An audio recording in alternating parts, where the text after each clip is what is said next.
नमस्कार, बहुत स्वागत है आप सभी का। मैं हूं अभिलाष मिश्रा। आप देख रहे हैं आपकी बात मध्य प्रदेश। मध्य प्रदेश के युवाओं को सीएम शिवराज ने आज एक बड़ी सौगात दी। इसमें एमपी के युवक न केवल काम सीखेंगे बल्कि साथ ही उन्हें पैसे भी मिलेंगे। शिवराज सिंह ने मुख्यमंत्री सीखो कमाओ योजना का आज शुभारंभ किया, जिसमें हजारों कंपनियों के साथ सरकार ने टाई अप किया है। योजना के तहत युवा इन कंपनियों में ट्रेनिंग लेंगे और बदले में इन्हें हर महीने स्टाइफंड यानी पैसे भी मिलेंगे। बाद में युवाओं को इन्हीं कंपनियों में कोशिश की जाएगी कि पक्की नौकरी दे दी जाए या दूसरी कंपनी में रोजगार के अवसर मिल जाएं। उधर सीएम ने आने वाले अगस्त में 1 लाख सरकारी नौकरी के वादे को पूरा करने की बात कही। उधर कांग्रेस ने सरकार पर चुनाव आने पर इस तरह की योजना लाकर लोगों को भ्रमित करने का आरोप लगा दिया। कांग्रेस ने पूछा कि 18 साल बाद इन्हें क्यों मध्य प्रदेश के युवाओं की याद आई है। दरअसल एमपी में युवा वोटर का बड़ा तबका है, जिनके बिना कोई भी दल सत्ता तक पहुंच नहीं सकता। इसीलिए महिलाओं और युवाओं पर फोकस कर सत्ता तक पहुंचने की कवायद हर कोई कर रहा है। बीजेपी ने आज जो ये काम किया है, सीएम शिवराज ने इस बड़ी योजना को लॉन्च किया है। लाडली बहना योजना के बाद क्या सीखो कमाओ योजना बदलेगी सियासत की बिसात? इसी पर शुरू करते हैं आपकी बात।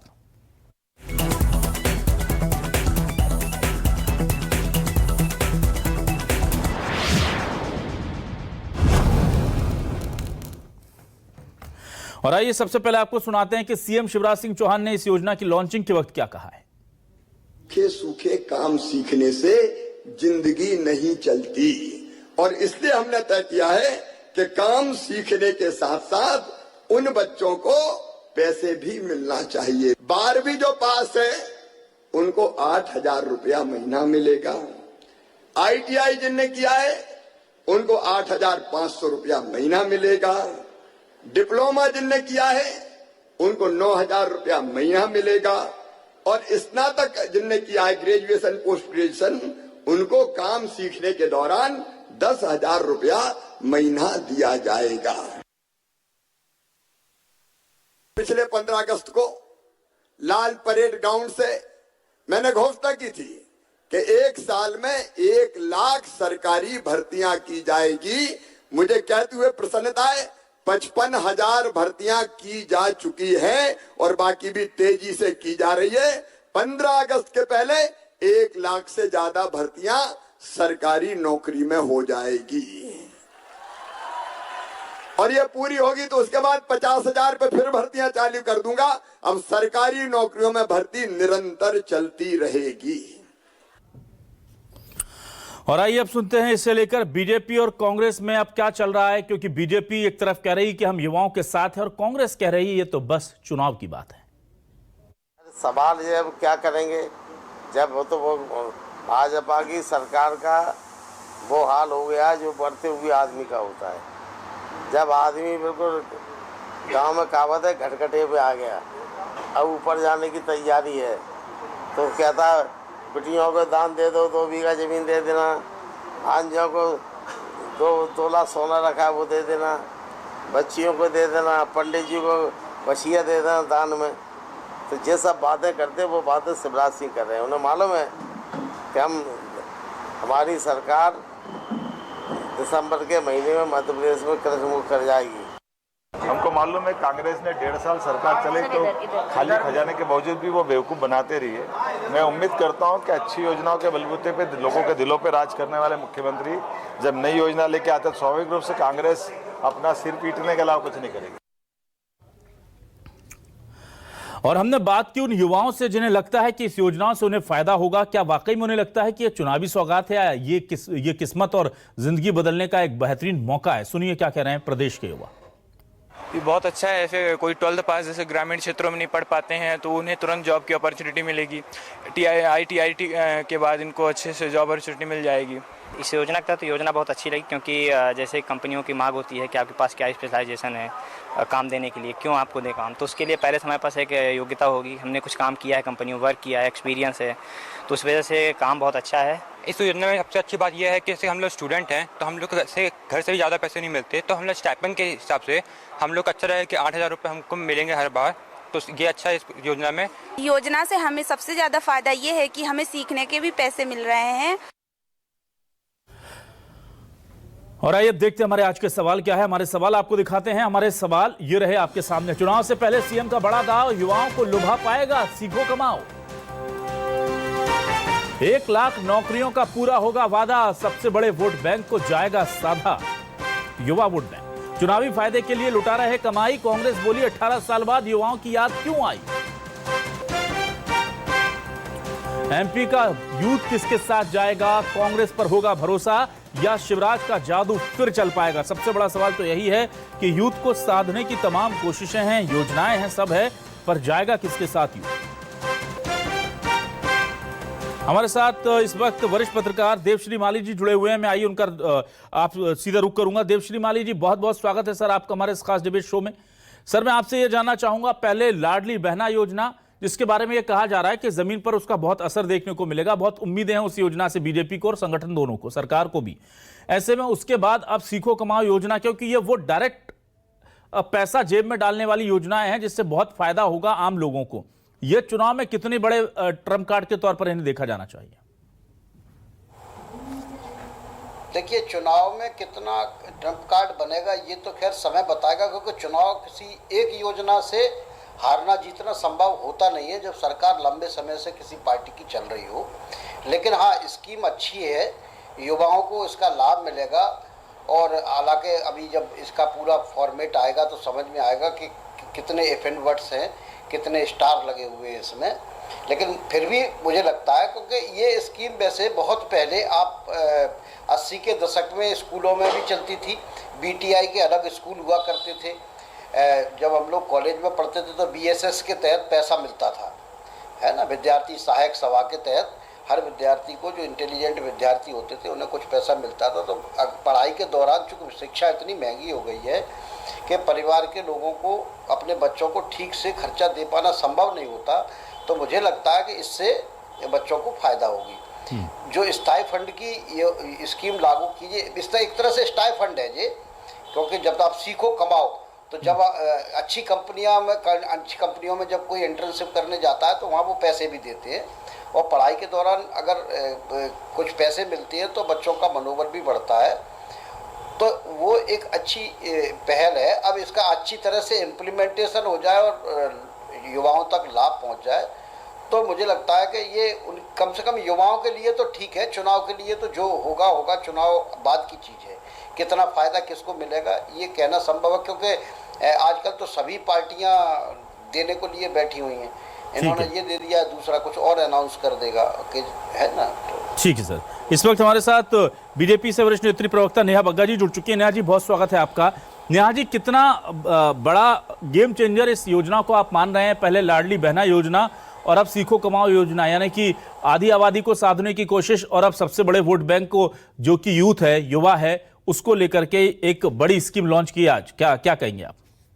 देखिए अविनाश जी, एक ऐतिहासिक योजना है, और जिस तरीके से माननीय मुख्यमंत्री जी ने युवाओं को बहुत सारे अवसर प्रदान किए हैं। आप सब जानते हैं कि 703 ऐसी स्किल्स हैं जिसको युवाओं को उसमें ट्रेनिंग करने का अवसर मिलेगा। उदाहरण के तौर पर आप देखिए कि अगर न्यूज 24 को अपने क्रिएटिव सेक्शन के लिए, एडिटोरियल के लिए, रिपोर्टिंग के लिए कोई चाहिए तो वो शासन के पोर्टल पे अपने आप को रजिस्टर कर सकता है, और रजिस्टर करने के बाद जिस तरीके से बाकी जो आपकी जो रिक्वायरमेंट्स हैं वो अपने आप छटनी होके आपके सामने वो लोग आ जाएंगे कि कौन से वो युवा हैं जिनकी आपको जरूरत है।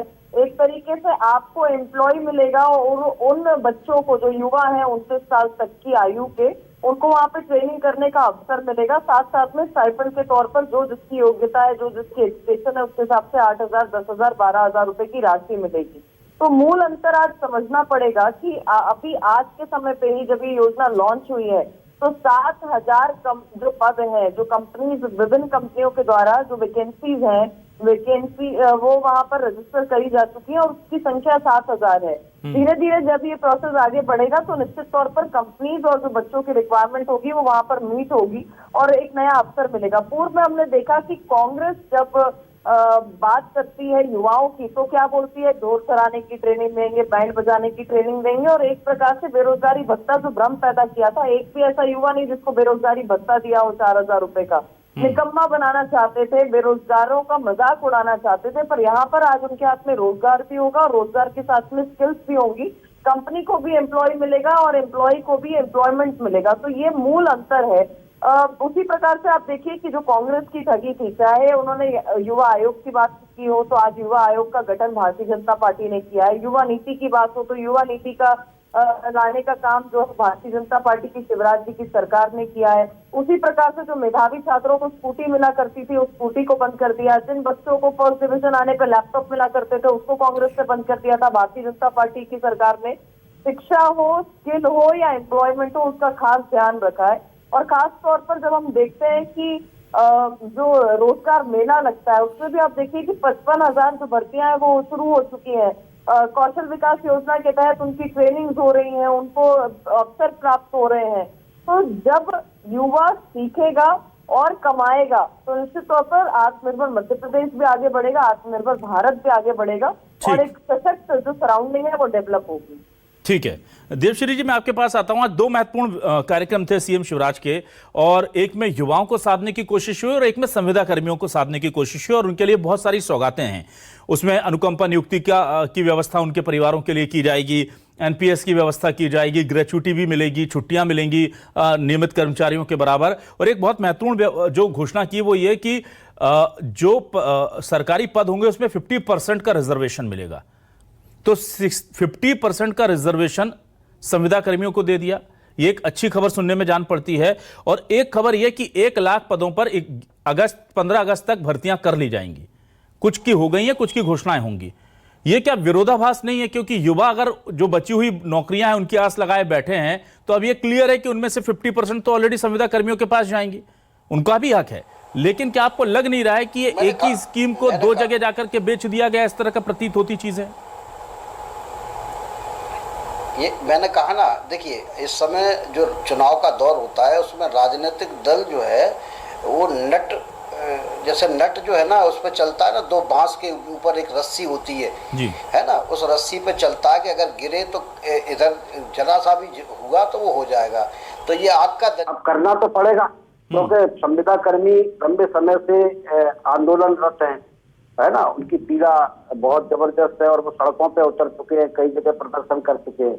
लेकिन इससे और जो अभी आंदोलनरत कर्मचारी हैं, चाहे कॉलेजों के जो अंशकालीन हो या जो अतिथि विद्वान हो या आशा कार्यकर्ता हो, तो ये लोग भी पिछले कई वर्षों से और कई लंबे समय से अपना तीव्र आंदोलन कर रहे हैं। पेंशनर्स हो, तो मुझे लगता है कि अभी ये शुरुआत हुई है और अभी और लोगों के लिए भी जिसको कहें कि रेवड़ी बटना जरूरी नहीं किसी को फायदा हो, चुनाव के समय ही हो तो कभी तो हो जाए ना, क्योंकि आप नेता भी ये जानते हैं कि जनता चुनाव के समय को ही याद रखती है और जनता भी ये जानती है कि जब मेरा समय आ रहा है तभी इनसे जो कहलवा लो कौन किसको दबाव में रख रहा है, ये तो अलग बात है। लेकिन मुख्य बात ये है कि अगर पब्लिक को लाभ मिलता है तो अच्छी बात है। ये विरोधाभास के बीच में वो युवाओं को संतुष्ट कर पाएंगे, इसी पर उनका मतलब भविष्य टिका हुआ है। बिल्कुल। नेहा जी आपके पास आता हूं। नेहा जी देखिए 15 अगस्त में बहुत वक्त बचा नहीं है। 1 लाख का टारगेट नौकरियों का आज सीएम शिवराज जी ने कहा है, वो बड़ी बात कही है कि उसको हम पूरा कर लेंगे। ये 1 लाख लोगों की प्रक्रिया शुरू होगी या इनके हाथ में नियुक्ति पत्र आ जाएंगे? क्योंकि 2018 में ऐसा हुआ था कि बहुत सारी प्रक्रियाएं चल रही थी जिसका खामियाजा बीजेपी को उठाना भी पड़ा था, लेकिन नियुक्तियों तक वो चीजें नहीं पहुंच पाई थी। क्योंकि मध्य प्रदेश के आम आदमी सरकारी नौकरी को उस वक्त पक्का मानता है जब उसके हाथ में नियुक्ति पत्र आ जाता है। क्या हम ये माने कि ये नियुक्ति पत्र उनको चुनाव से पहले मिल जाएंगे? ये जो 55,000 नौकरियों की बात की है, जिसको 1 लाख में से भर्तियों को भर लिया गया है, वो नियुक्ति पत्रों के साथ ही हुई है। तो निश्चित तौर पर जो ये पूरा एक साथ पूर्ण होगा, जो माननीय मुख्यमंत्री जी का लक्ष्य है 1 लाख नौकरियों का, वो नियुक्ति पत्र के साथ पूर्ण की जाएंगी, ये भर्तियां हो जाएंगी और उनके हाथ में नियुक्ति पत्र होंगे। और मैंने आपसे कहा कि जिस प्रकार से हम सब जानते हैं कि कोई भी राज्य हो, हर व्यक्ति को सरकारी नौकरी नहीं मिल सकती, इसीलिए आत्मनिर्भर मध्य प्रदेश के तहत या युवा नीति के तहत अगर हम कहें या सीखो कमाओ योजना के तहत जो मध्य प्रदेश की सरकार है उसने अनेकों प्रयास किए हैं, इंक्यूबेशन सेंटर्स खोले हैं, जिसके माध्यम से आप देखिए कि आज 2800 तो नए स्टार्टअप्स रजिस्टर हो गए मध्य प्रदेश में, जिनका टर्नओवर 400 करोड़ से ऊपर जा रहा है। तो ये आत्मनिर्भर मध्य प्रदेश की निशानी है कि भारतीय जनता पार्टी की शिवराज जी का जो संकल्प है, जिसके लिए वो प्रतिबद्ध है कि युवाओं को किस प्रकार से ज्यादा रोजगार की तरफ प्रोत्साहित किया जा सके, किस तरीके से वो अपने टैलेंट को, अपने हुनर को आगे लेकर जा सके, अपनी जो स्किल्स हैं उसको आगे लेके जा सके, उसको प्रोत्साहन देने के लिए किया है। आज मध्य प्रदेश में ग्लोबल स्किल पार्क बन रहा है, उसकी तैयारी है, उससे भी निश्चित तौर पर जो है वो रोजगार उत्पन्न हो रहे हैं। और सबसे महत्वपूर्ण बात है कि जिस तेजी के साथ में इंफ्रास्ट्रक्चर डेवलप हुआ है, चाहे भोपाल का आप रानी कमलापति स्टेशन लीजिए, चाहे अन्य जो रेलवे स्टेशन डेवलप हो रहे हैं मध्य प्रदेश के अंदर, रोड इंफ्रास्ट्रक्चर देखिए, विभिन्न प्रकार के जो इंफ्रास्ट्रक्चर डेवलप हो रहे हैं, इसमें हमारे पास क्रिएटिव वाला भी है, यूथ जुड़ता है, सिविल इंजीनियर भी जुड़ता है, उसी प्रकार से इंटीरियर डिजाइनर वाला भी जुड़ता है, गार्डनर भी जुड़ता है, प्लम्बर भी जुड़ता है। तो अनेकों प्रकार की जो वैकेंसीज है वो इसमें भर्ती होती हैं। और मैंने आपसे कहा कि आज खास तौर पर ऐतिहासिक दिन इसलिए भी है क्योंकि कंपनीज भी उसी प्रकार से अपना उत्साह दिखाकर जो उनकी कंपनी में वैकेंसीज है उसको आज रजिस्टर कर रही हैं और आज पोर्टल पर वो वैकेंसीज दिखने लग गई हैं। तो ये जो एक्सचेंज प्रोग्राम चलने वाला है कंपनी को एम्प्लॉयज का और एम्प्लॉय को एम्प्लॉयमेंट का, ये एक ऐतिहासिक कदम है। मध्य प्रदेश का युवा भी उसमें उत्साहित है। आज जो पूरा कार्यक्रम हुआ है, युवाओं के आपने प्रश्न भी देखा, उसको इतना इजी किया है रजिस्ट्रेशन प्रोसेस को भी कि मोबाइल से, लैपटॉप से वो जहां है उसमें अपने रुझान के अनुसार, स्किल के अनुसार जो है उसमें रजिस्टर कर सकते हैं। और आज से ही वो किस तरीके से सीखने के साथ साथ कमाने वाला भी बनने वाले। ठीक है देवश्री जी, मैं आपसे ये जानना चाहूंगा, देखिए ये बहुत महत्वपूर्ण समय है इस वक्त, हर एक स्कीम कहते हैं ना कि खजाना खोल देना, लेकिन आज ही मैं देख रहा था कि केंद्रीय मंत्रिमंडल समिति के से बातचीत करते हुए पीएम मोदी ने मुफ्त के जो स्कीम्स, खासतौर से रेवड़ी कल्चर जो है उसको लेकर के चिंता जाहिर की। उन्होंने आज ही कहा है कि इन सब चीजों से आर्थिक सेहत बहुत बिगड़ जाएगी। केंद्रीय मंत्रियों के साथ वो इस बात पर मंथन कर रहे हैं, चिंतन कर रहे हैं। और मध्य प्रदेश में हम देख रहे हैं कि लाडली बहना के लिए पहले 1000 की घोषणा हुई, फिर 1500, और अब ये कहा गया कि उसको 3500 तक ले जाएंगे। कांग्रेस भी लगभग यही कर रही है। आम आदमी पार्टी तो इसकी को लेकर के उसके पास इसकी मास्टरी है कि वो कैसे लोगों तक सीधे तौर पर राहत पहुंचा देती है। मध्य प्रदेश में क्या आपको लगता है कि पीएम की इस नसीहत का कोई असर पड़ेगा या कुछ और ऐसी स्कीम आ सकती हैं जो डायरेक्ट बेनिफिट देंगी आम लोगों को कैश के तौर पर? नहीं, मुझे नहीं लगता कि किसी भी नसीहत का कोई असर अब आने वाला है, क्योंकि आप नसीहत के बाद से लगातार देखते चले आ रहे हैं। उसके बाद हमने कर्नाटका का चुनाव देखा, वहां भी इसी तरीके से बातें की गई, सभी पार्टियों ने की, लेकिन चूंकि नसीहत प्रधानमंत्री दे रहे हैं तो उम्मीद की जाती है कि उनकी पार्टी उनकी नसीहत को स्वीकार करेगी। लेकिन ये आज के समय में ये संभव है नहीं, क्योंकि ये या तो इस पर सारे पार्टी बैठ के विचार करें कि आर्थिक स्थिति को देखते हुए किसी राज्य के बजट को, पहले जो घोषणा पत्र जारी होते थे वो घोषणा पत्र में यह भी बताया जाता था कि हम पैसे कहां से लाएंगे और जनता पर कोई अतिरिक्त बोझ नहीं पड़ेगा। अभी जब ज्यादातर राज्य, मध्य प्रदेश में तो और भी खराब हालत है, ज्यादातर राज्य जो है उधार लेके जी पी रहे हैं, है ना, कर्जे से पूरा का पूरा राज्य चल रहे हैं। उसके बावजूद भी लोगों को, क्योंकि अब विश्वास जीतने की राजनीति नहीं रही। ठीक है, अब तो गिव एंड टेक की राजनीति है कि तुमने मुझे क्या दिया और मैं तुम्हें क्या दूंगा। ठीक, तो अब इसमें किसी भी दल के बारे में ये सोचना बहुत मुश्किल है, क्योंकि वो उसको चुनाव भी लड़ना होता है, डेमोक्रेसी में वोट भी चाहिए होता है। तो अगर वो चूकेगा तो उसको नुकसान होगा, ये वो जानता है। तो इसीलिए मुख्यमंत्री जी जाते हैं तो बताते हैं कि कैसे एक घर में 60,000 रुपए फ्री में आएंगे, जितनी रुपए की तनख्वाह भी किसी एक तृतीय श्रेणी कर्मचारी को नहीं मिलती है। और इसलिए आप हमारा ध्यान रखो, है ना। बाकायदा बताते हैं कि 4 बहनें हैं तो कितने पैसे आएंगे, उनकी मम्मी है तो कितने पैसे आएंगे, फिर किसान योजना से कितने पैसे आएंगे। ठीक, तो आपको इस अवाम में सभी नंगे हैं। ठीक है, मेरे साथ इस वक्त संतोष गौतम जी जुड़ चुके हैं, कांग्रेस से मीडिया उपाध्यक्ष। बहुत बहुत स्वागत करता हूं संतोष गौतम जी आपका। धन्यवाद। संतोष जी, मैं ये जानना चाहता हूं, आज पीएम ने एक तरफ तो रेवड़ी कल्चर को लेकर चिंता जाहिर की कि आर्थिक सेहत के लिए ठीक नहीं है देश की या प्रदेश की, और दूसरी तरफ आज हम देख रहे हैं कि लाडली बहना के बाद एक बहुत महत्वाकांक्षी और बड़ी योजना जिसे हर तरफ से सराहा जा रहा है वो लॉन्च की गई है, सीखो कमाओ योजना। आप क्या स्ट्रेटेजी आपके पास है? लाडली बहना के बदले में तो आपने कहा था वो 1000 देंगे तो हम 1500 देंगे, तो शिवराज जी उसको 3500 तक लेके चले गए। सीखो कमाओ का काउंटर क्या है कांग्रेस के पास? देखिए, सीखो कमाओ का काउंटर करने जैसी कोई बात नहीं है। अगर भारतीय जनता पार्टी की वास्तव में ये मंशा है कि लड़का सीखे और कमाए, तो हम समझते हैं कि कांग्रेस इसका स्वागत करेगी। लेकिन दरअसल मंशा ये नहीं है। मंशा ये है कि 6 महीने बाद अब चुनाव है सिर पर, तो भारतीय जनता पार्टी तरह तरह से युवाओं को, महिलाओं को, आदिवासियों को, दलितों को गुमराह करने के लिए इस तरह तरह के जुमले उछालेगी। तो भारतीय जनता पार्टी का जो चरित्र रहा है वो केवल झूठ बोलकर बरगलाकर वोट मांगने का रहा है। तो नरेंद्र मोदी जी हो चाहे शिवराज सिंह चौहान हो, झूठ बोलना इनकी आदत है। ये आज सीखो कमाओ की बात कर रहे हैं, ये तो 2 करोड़ रोजगार प्रतिवर्ष की बातें करते थे प्रधानमंत्री जी। 15 लाख प्रति खाते में आने की बात कर रहे। पार्टी ने कहा था 4,000 रुपए बेरोजगारी भत्ता देंगे, अभी बहुत झूठ कह रहे थे। तो एक भी ऐसा युवा है क्या पूरे मध्य प्रदेश में जिसको 15 महीने की कमलनाथ जी की सरकार ने 4,000 रुपए बेरोजगारी भत्ता दिया हो? ये कह रहे हैं चुनाव के समय आ गई। आज 45 लाख ऐसी बहनें हैं जो स्व सहायता समूह से जुड़कर अपने रोजगार को उत्पन्न भी कर रही हैं, घर भी चला रही हैं और करोड़पति लखपति बन रही हैं। तो ये चीजें सामने दिखाई दे रही हैं कि भारतीय जनता पार्टी ने हमेशा समाज के उद्धार के लिए काम किया, इस प्रकार से उनकी उन्नति हो उसके लिए काम किया है।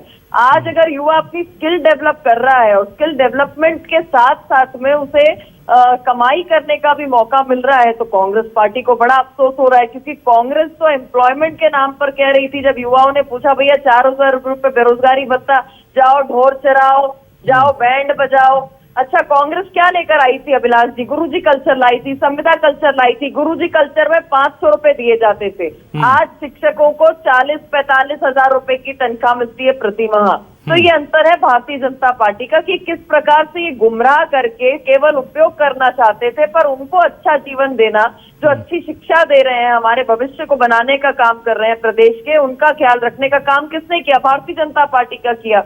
संविदा की आप बात कर रहे थे, तो आज जिस प्रकार से माननीय मुख्यमंत्री जी ने अनेकों निर्णय लिए, वो उत्साह आप हम सबने देखा है। तो गंभीरता के साथ में सभी के बारे में सोचना और किस प्रकार से हम मध्य प्रदेश को सशक्त कर सके, युवाओं को सशक्त कर सके, उसकी ओर आगे कदम बढ़ाया है।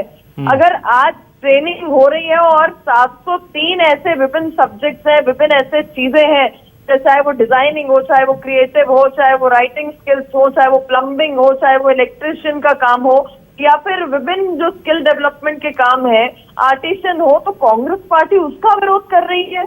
आज युवा का भविष्य जब संवर रहा है तो कांग्रेस उसका विरोध कर रही है। कांग्रेस को तो ये बताना चाहिए कि उन्होंने दिग्विजय सिंह के शासन में 10 साल में क्या किया था और 15 महीनों की कमलनाथ जी के शासन में क्या किया। मैंने तो आपके सामने रिपोर्ट कार्ड रखा, उस समय कोई चुनाव नहीं था। तो ये दिखाता है कि नियत में क्या अंतर है कांग्रेस और भारतीय जनता पार्टी। ठीक है देवश्री जी, माली जी मैं आपके पास आता हूं। माली जी, मुझे ये बताइए, बीजेपी और कांग्रेस जिस तरह से योजनाओं की झड़ी लगा रही हैं, आपको क्या लगता है? क्योंकि एक तरफ फैक्टर ऑफ इनकम्बेंसी कहा जाता है, जो बीजेपी के लिए सबसे बड़ी चुनौती है, क्योंकि लगातार बहुत लंबा उन्होंने शासन किया और अच्छा नहीं किया होता तो इतना लंबा जनता मौका नहीं देती ऑब्वियसली।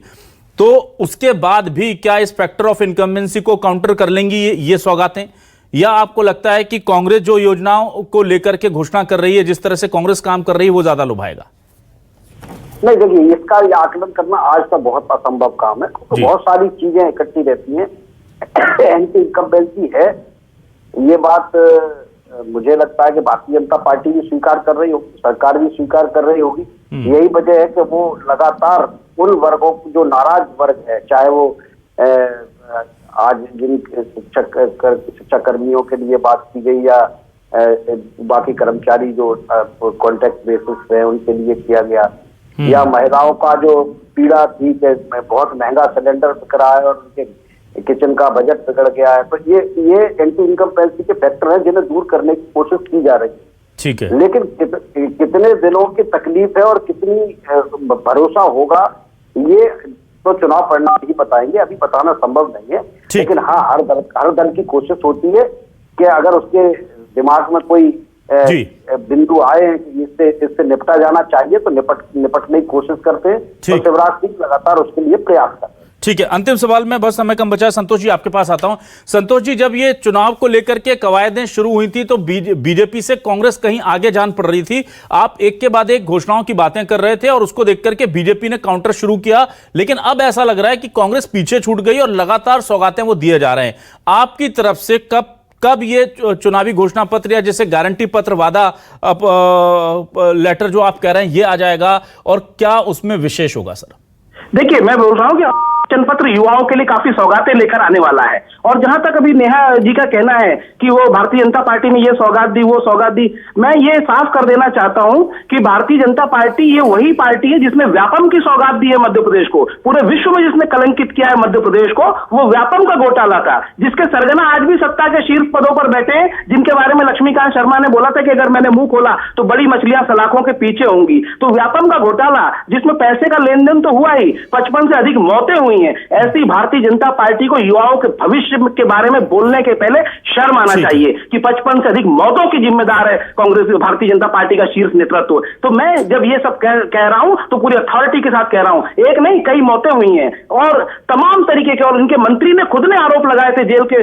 सीटों के पीछे से, जिनको मंत्री रहे थे लक्ष्मीकांत शर्मा, उन्होंने कहा था कि मैं मुंह नहीं खोलना चाहता हूं, अगर मुंह खोलूंगा तो बहुत बड़ी बड़ी मछलियां सलाखों के पीछे होंगी। तो भारतीय जनता पार्टी को तो बताना चाहिए कि बड़ी मछलियां कौन सी हैं। वो बड़ी मछलियां क्या अभी भी शासन कर रही है मध्य प्रदेश में? व्यापम का घोटाला किसके कार्यकाल में हुआ ये बताइए, और ये बताइए कि क्या पूरे विश्व में मध्य प्रदेश को कलंकित नहीं किया था उस घोटाले ने?